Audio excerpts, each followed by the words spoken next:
Welcome to the deep dive. Today, we're tackling a really core human experience.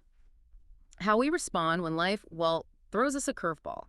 We've gathered some really insightful material looking at how we can actually harness misfortune, even pain, to build what you might call an unbreakable life.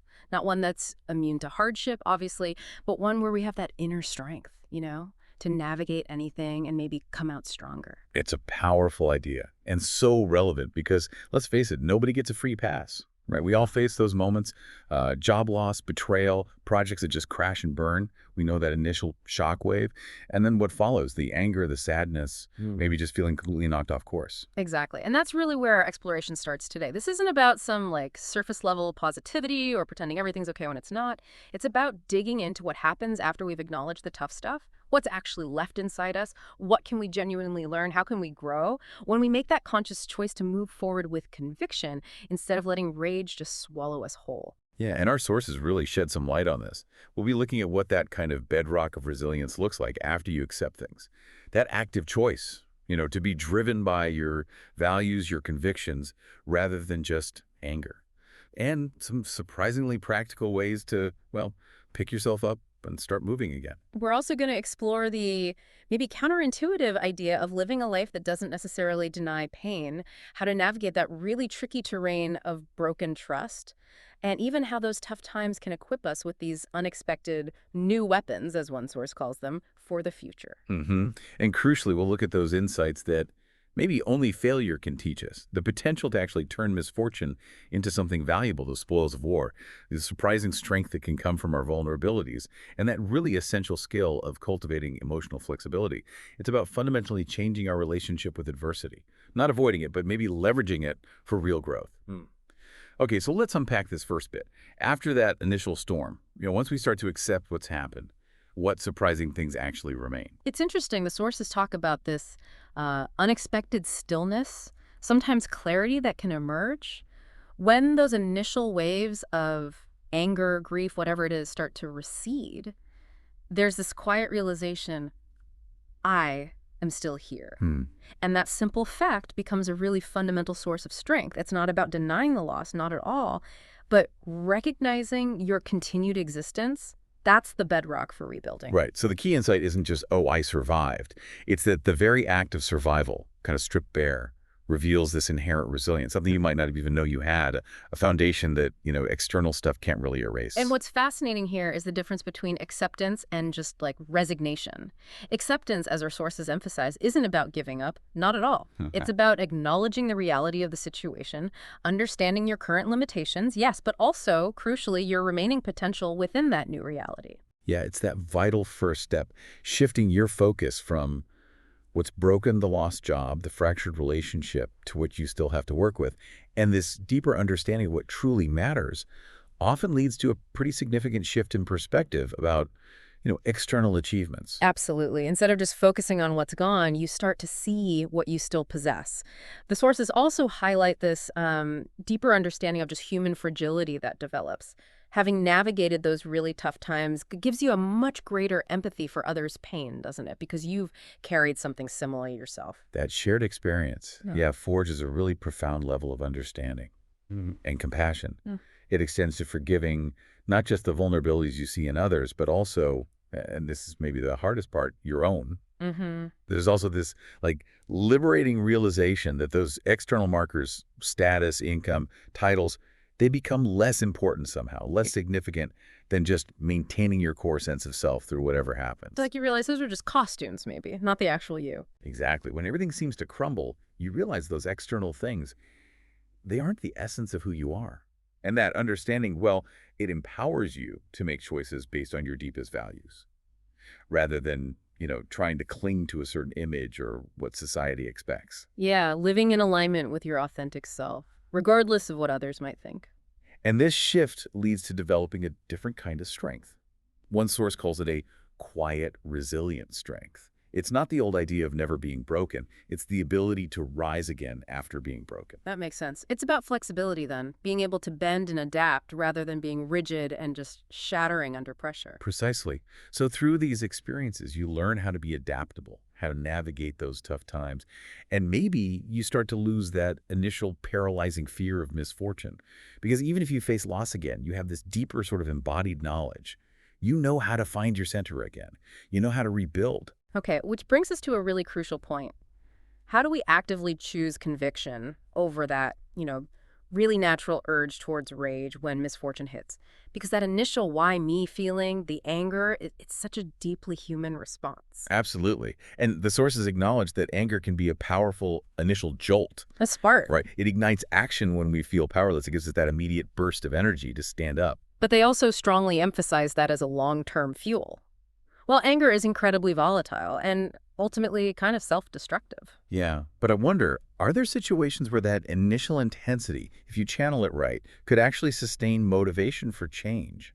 That's a really good question. I think the sources suggest that while the spark is useful, being sustained by raw anger often leads to narrowed thinking. Your judgment gets clouded. One source vividly puts it like a fire that consumes the very structure it was meant to illuminate. Wow. Yeah. Operating from that place. It often results in self-justification, doesn't it? Yeah. Always needing to blame someone else, Mm. which just breeds division, conflict. And the sources make a really important point about how anger can actually isolate us right when we need support the most. That intense, often volatile energy can push people away, even people who care about you. They feel unsafe maybe, or just uncomfortable offering help. That's a sobering thought, that the very emotion you think is empowering you could be actively undermining your support system. This is where conviction comes in, as a far more effective, more sustainable driver. Okay, so conviction. How is that defined here? It seems to stem from really thinking things through, deeply, clearly, trying to strip away the emotional distortion, asking those basic questions. Okay, why did this happen? And maybe more importantly, what's the most constructive thing I can do now? Right. And the crucial difference is that actions rooted in conviction, they tend to foster stability, focus. They resonate differently with others too, right? Often inspiring trust, not fear or resentment. Exactly. There's a compelling example in the sources about handling workplace harassment, focusing on a dignified, strategic exit rather than just being consumed by reactive rage. That example really shows the power of consciously shifting gears. Instead of an emotional blow-up, it becomes a more controlled and ultimately more empowering transition. And the sources are clear. Anger itself isn't inherently wrong. It's a signal that we've been hurt or something's unjust. But the key is processing it constructively, addressing the underlying wound, the healing, the rebuilding, not letting the anger just dominate everything. So acting from conviction becomes a way to kind of honor that initial pain, but also build a stronger future, an intentional future. Whereas unchecked anger, as one source wisely notes, can easily take the wheel and crash the vehicle. Yeah, it's about transforming that raw energy into focused progress That's okay. through thoughtful, value-driven action. Okay, so now what about those moments where it feels like everything is collapsing at once? Your job, sense of belonging, relationships, trust, the whole 9 yards. The idea of restarting can feel just impossible. Utterly overwhelming. But our sources offer three surprisingly simple, yet really profound perspectives that can make that seemingly impossible task feel, well, manageable. Yes, and it's striking, isn't it, that they emphasize its perspective, not some innate talent or luck that really matters in getting back on your feet. The first perspective is about actively affirming your present self. This is so important because misfortune often triggers this relentless wave of self-blame, right? Regret. We get stuck thinking about what we should have done. And that regret can be incredibly paralyzing. It anchors you to the past, stops you moving forward. So this first perspective, gently but firmly, encourages you to acknowledge the self that's still there. Maybe imperfect, yeah. Maybe deeply bruised, but undeniably still present. Right. The key insight is you don't need to be fully healed or fixed to begin again. Just acknowledging you're here in this moment, that's enough to start. The second perspective is just as vital. Consciously shrinking the future, making it into truly manageable pieces. After a big loss, there's often this pressure, maybe internal, maybe external, to have this grand comeback plan. Oh yeah, the big narrative. Exactly. Oh. But the sources wisely point out how overwhelming those big visions can actually be right then. So instead of that daunting plan, what? The focus shifts to simpler questions. More immediate ones. What's one small thing I can realistically do next week? What do I want to be, maybe, by the end of next month? Breaking it down like that into smaller, attainable steps, progress becomes tangible. Each little win builds momentum, concrete building All blocks. right, that makes sense. And the third perspective, it sounds maybe the most personal. It is. It's about holding on to a deeply significant question. The sources suggest restarting isn't about having all the answers, especially not borrowed answers or ones dictated by what society thinks you should do. Right. It's about identifying and carrying a question that resonates deeply with your own personal truth. Like the example they gave. Yeah, that powerful one.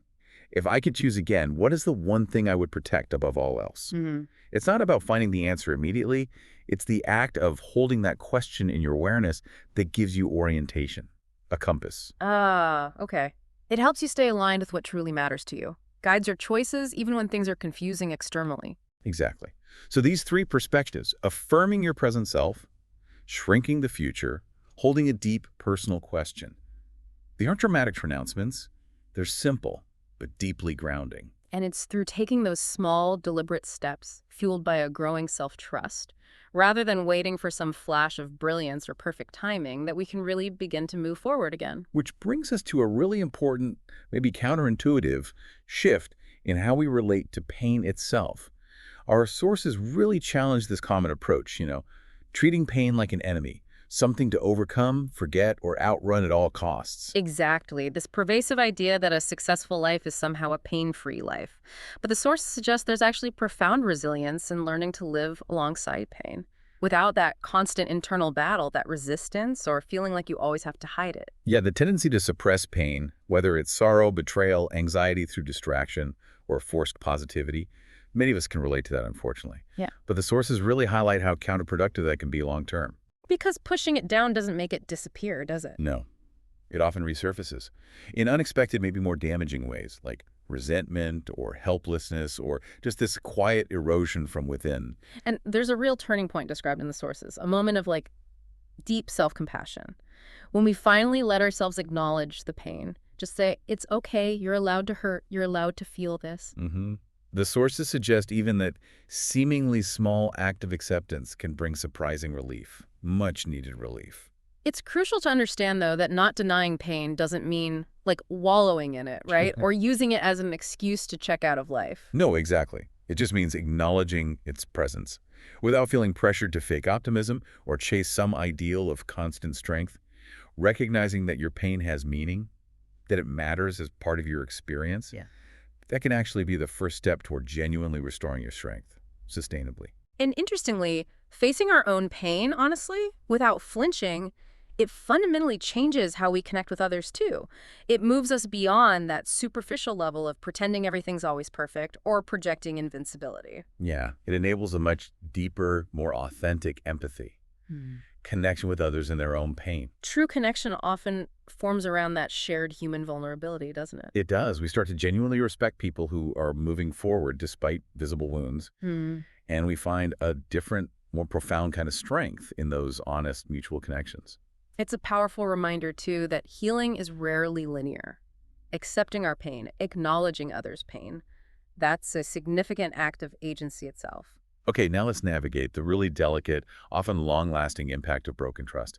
It's such a deep wound, isn't it? Yeah. That sense of betrayal, whether from a boss, a colleague, a partner, a friend. The sources acknowledge it often leaves this persistent hollow ache, something incredibly difficult to move past. One of the first key insights our sources offer is critical. Yeah. Don't try to force that broken trust back into its original shape. There's often this strong urge to fix things, right? To get explanations, hoping to restore what was, or just longing for how things used to be. Yeah, the if-only cycle. Exactly. But the reality, as the sources gently point out, is after a significant breach, things rarely, if ever, go back to exactly how they were. And trying to force it just drains you emotionally, doesn't it? Often leads to more disappointment. It does. The sources suggest a really valuable shift in perspective here. Recognizing that broken trust doesn't always mean one person is entirely to blame. Complex circumstances, individual weaknesses, maybe even our own misplaced expectations can all play a part. So it's about accepting the break as an event, maybe, Right. rather than getting stuck assigning blame and just going round in circles. That's a more nuanced view, yeah. It encourages accepting the reality as it is, not getting caught in maybe an unproductive blame game. The second crucial shift involves consciously recalibrating boundaries. Okay, what does that look like? It's not about pretending nothing happened or necessarily cutting the person out completely, but thoughtfully adjusting the terms of the relationship moving forward. The example they gave about the untrustworthy boss, maintaining professional respect but stopping the emotional investment, that felt really practical. It is. It's about setting those internal protective boundaries as an act of self-respect, self-preservation, without necessarily needing outward aggression. And finally, there's a really important principle. Don't let one instance of broken trust, however painful, turn into a general distrust of everyone. That's crucial. One betrayal, no matter how deep, doesn't define all human interaction. Closing yourself off completely out of fear means missing out on future positive relationships, future growth. Right. The betrayal was one thread, maybe a painful one, but not the entire fabric of your life. Exactly. So navigating broken trust isn't about forgetting necessarily, or always offering immediate forgiveness in the traditional way. It's about acknowledging the impact, making conscious adjustments on your own terms, and choosing not to give up on people entirely. Learning to carry that brokenness without letting it define you or how you move forward. Now, when misfortune hits, and after we've acknowledged the pain, processed the initial feelings, the sources really emphasize actively reaching for something new. Just staying still isn't a sustainable response long term. Exactly. And this is where that empowering idea of gaining new weapons comes in. Not for revenge or proving someone wrong, but for our own growth, our own resilience, to help us shape our future on our terms, armed with new skills. Right. The first weapon highlighted is the crucial ability to gather and wield information effectively. The example of facing demotion or termination without understanding your basic labor rights or negotiation skills, that really hits home. Ignorance in those situations can be a huge liability. Learning to proactively seek out relevant information, legal frameworks, negotiation tactics, whatever it is, becomes this quiet but incredibly potent form of personal power. The second key weapon is the discipline to consciously separate intense emotion from objective fact. Feeling negative emotions during hardship is totally natural, valid, but letting those emotions dictate your actions, that can really cloud your judgment. Yeah, the sources emphasize that often hard-won lesson of learning to objectively analyze things, to chart events clearly, articulate your needs rationally, leading to more intentional, less impulsive responses. And the third crucial weapon is courage. Specifically, the courage to move forward, take necessary action without being completely paralyzed by the fear of loss. That's a big one. During hard times, there's such a strong pull towards the familiar, isn't there? Even if it's not serving you well anymore. Definitely. Overcoming that fear of losing status, stability, even unhealthy relationships, and realizing that new freedoms, new opportunities can actually emerge after you let go. That's a powerful, transformative kind of courage. It's about acting from choice then. Informed choice, not just fear. Exactly.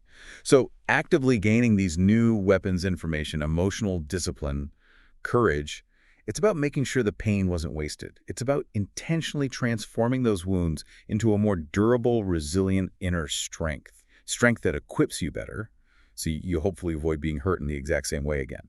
Ultimately, it's about becoming someone who responds on their own terms.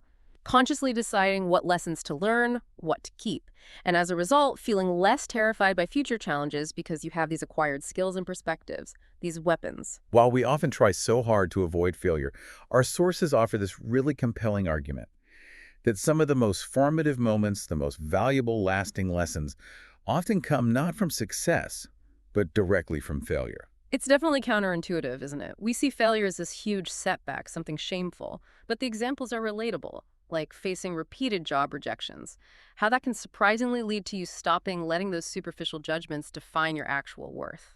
Exactly. That sustained rejection, painful as it is, can build remarkable resilience to external validation. It fosters a deeper understanding that external results don't dictate your intrinsic value. Similarly, experiencing betrayal by people you trusted deeply, that can lead to a far more grounded, discerning approach to deciding who to trust next time, based on consistent behavior, integrity over time, not just charm or titles. And even those negative experiences in unfair or undervalued workplaces, they can teach you invaluable lessons about your own non-negotiables. help you define and actually enforce your boundaries in practice, not just in theory. Yeah, the sources basically argue that success alone, while nice, just wouldn't give you that same depth of self-awareness, that clarity. It's a powerful thought that failure isn't necessarily a detour. It might be the most direct route to self-understanding. The sources list some key gains from failure: a stronger ability to stand your ground, the strength to forgive yourself for mistakes, which is huge, increased resilience overall, and the courage to take responsibility for your life without blaming others. And ultimately, there's often this shift where the fear of future failure really lessens because you see it not as an endpoint, but as part of learning, part of growth. No longer something to avoid at all costs, but maybe a source of wisdom. Okay, let's delve into this really fascinating idea of intentionally turning misfortune into what one source calls spoils of war. Hmm. When hardship first hits, that feeling of frustration, helplessness, Yeah, it can be totally overwhelming. completely. But our sources suggest consciously shifting perspective is crucial to avoid being just consumed by negativity. Absolutely. It's about actively reframing misfortune, not just as loss, but as a complex experience you can actively seek to gain something valuable from. There's that personal turning point described returning to Japan amid divorce and job loss, and realizing that simply surviving that intense period was itself a kind of treasure. Mm. That really illustrates this powerful shift in mindset, doesn't it? It does. That deliberate, conscious act of looking for what was gained, even in really difficult times, that's key. The sources give practical examples, like a harsh manager inadvertently building tolerance for pressure, or emotional distance skills. Right. Or job rejections, paradoxically sharpening negotiation skills and building persistence. It's not just superficial positive thinking. It's a conscious, consistent effort to identify and name the specific benefits earned through the experience, and then actively applying those gains going forward. And that intentional habit, asking yourself, okay, what am I taking with me from this? After every significant adversity, that can become this incredibly powerful anchor, reinforcing your sense of self-worth even when the outcomes are negative. Yeah, recognizing that meaningful personal growth happened helps keep your spirit intact. And it can significantly deepen qualities like empathy, self-trust, and your ability to navigate future challenges. And while acknowledging this isn't easy, or instant wounds take time to heal, the sources really underscore finding that personal meaning within the experience, not seeking external validation, not trying to minimize the pain. Being able to articulate, even just to yourself, what specific knowledge, skill, or insight you gained. That's far more empowering than just dwelling on what went wrong. It's about actively taking control of the narrative of your own experience, and ultimately taking more control over how misfortune impacts you.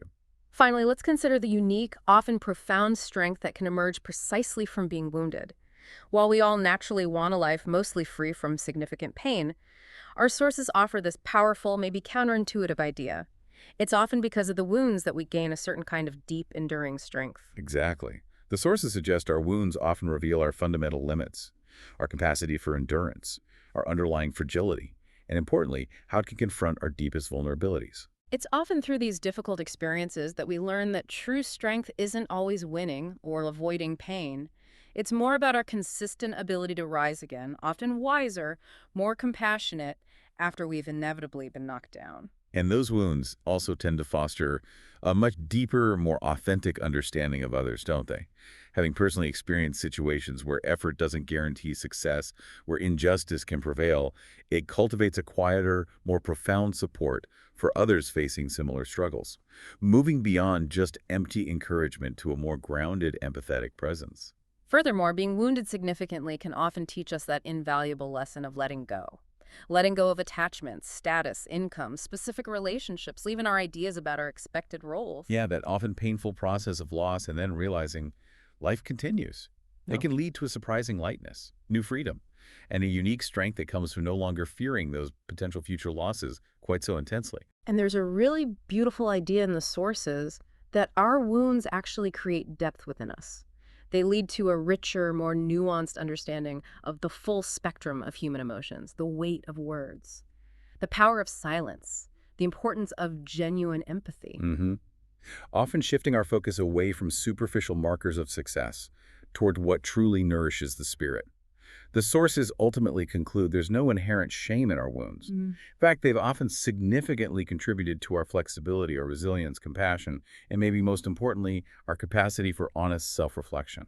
And with that understanding, the fear of being hurt in the future can start to diminish. Because pain isn't just an ending or purely negative, it's potentially a doorway, each wound offering a unique chance for deeper, more authentic, and ultimately kinder personal growth.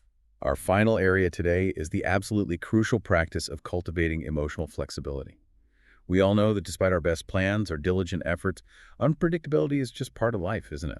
Absolutely. And the struggle with that truth can be really challenging, often leading to the cycles of self blame, disappointment, as we try to control the uncontrollable. Right. The sources highlight a critical turning point here.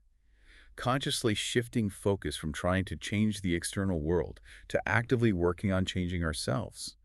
Recognizing the profound need for emotional flexibility over rigid control. Okay, so emotional flexibility. How is that defined here? It's not just giving up. Not at all. It's about developing the capacity to stay grounded in your core values while simultaneously adapting your mindset, your actions, to shifting circumstances.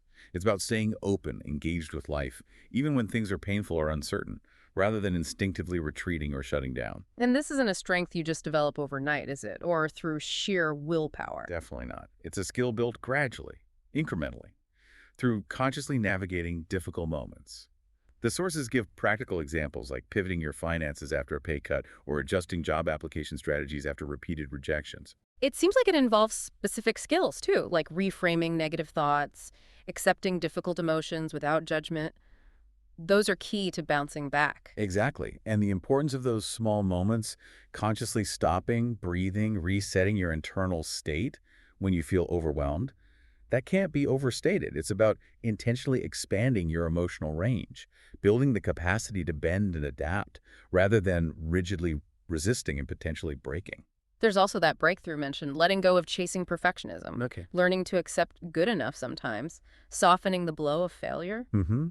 And that gradual but powerful shift from constantly seeking external validation to evaluating yourself by your own internal standards, your values, Mhm. that leads to greater inner stability, less susceptibility to the shifting winds of public opinion. Ultimately, emotional flexibility isn't about being unbreakable or immune to pain. It's about cultivating the inner resilience to reshape yourself, reshape your responses after you inevitably stumble. Yeah, the sources beautifully conclude that our past pain, our misfortunes, difficult as they were, actually served as crucial training grounds for this vital strength, making its continued cultivation a high priority for navigating the inherent unpredictability of the future. It really is presented as one of the most powerful, enduring inner forces we can develop in a world we ultimately can't control. So, to sort of bring it all together, Okay. in this deep dive we've explored, well, quite a lot. The surprising strength found in truly accepting misfortune, the power of choosing conviction over destructive rage, those grounding three perspectives for navigating a restart, the profound resilience from living alongside pain. The nuanced approach to carrying broken trust, the proactive power of gaining those new weapons, the invaluable unexpected lessons from failure, the transformation possible when you find spoils of war and hardship. Right, the de-strength that emerges from being wounded. And finally, that crucial role of actively cultivating emotional flexibility. Our aim with the deep dive, as always, is to provide you, our listener, with a concise, engaging shortcut to understanding these really powerful concepts and how they might apply to your own life. And with that in mind, here's a final thought for you to consider maybe long after this deep dive concludes. Reflecting on a current challenge you might be facing right now, which of these specific perspectives or practices resonates most strongly with you? How might even a slight shift in your thinking, maybe inspired by some of the insights we've explored today, open up new possibilities, new avenues for growth and lasting resilience in your own ongoing journey towards building that truly unbreakable life?